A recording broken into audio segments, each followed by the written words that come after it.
Assalamu alaikum wa rahmatullahi wa barakatuh. Watukufu wapendwa katika imani ambao mpo katika mawanja haya, mawanja ambayo ya kumtangaza mtukufu Muhammadin sallallahu alayhi wasallam.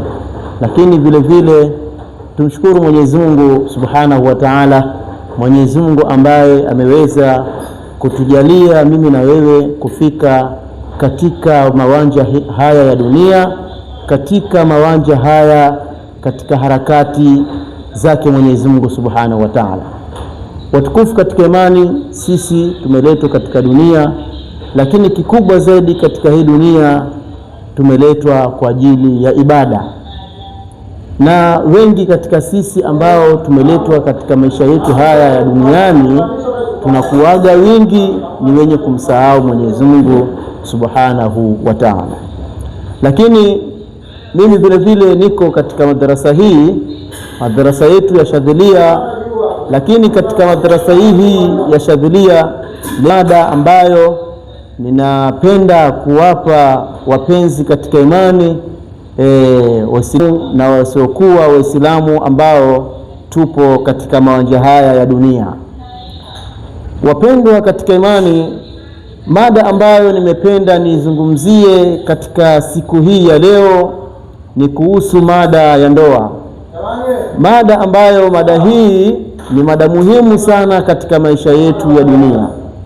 Tumwangalie Mwenyezi Mungu Subhanahu wa Ta'ala anasema nini ndani ya Qur'ani yake tukufu. Mwenyezi Mungu Subhanahu wa Ta'ala anasema katika maneno yake mazito, katika maneno yake ambayo hayana shaka ndani yake, na hakuna kiumbe yoyote yule atakayeweza kuyakosoa maneno hayo. Mwenyezi Mungu Subhanahu wa Ta'ala anasema, wa min ayatihi an khalaqa lakum min anfusikum azwajan litaskunu ilaiha wa ja'ala bainakum mawaddatan wa rahma, ila akhir al-aya. Mwenyezi Mungu anasema kwamba wa min ayatihi, na kutokana na alama zake Mwenyezi Mungu, an khalaqa lakum, amewaumbieni Allah tabaraka wa taala katika nafsi zenu kuwaumbia wanawake. Lakini ametuumbia Allah tabaraka wa taala wanawake hao ili tuweze kuwa vipi? Ametuumbia ili litaskunu ilaiha, ili tuweze kupata utulivu katika wanawake hao au katika wake hao ambao tutakaowaoa. Litaskunu ilaiha wa ja'ala bainakum mawaddatan wa rahma, na tukajalia kati ya ndoa hiyo ambayo ukaacha mambo yako, ukaacha mizunguko yako, ukasema mimi ninamtafuta mwanamke mwenye adabu zake, nikamtafuta mwanamke mwenye heshima zake, ukaingia katika ndani ya dini, ukaingia katika nusu ya dini ambayo ametueleza mtukufu Muhammad sallallahu alaihi wasallam. Lakini katika maneno haya au katika ndoa hii hauwezi ukapata utulivu ndani ya ndoa hiyo isipokuwa kupatikane vitu viwili.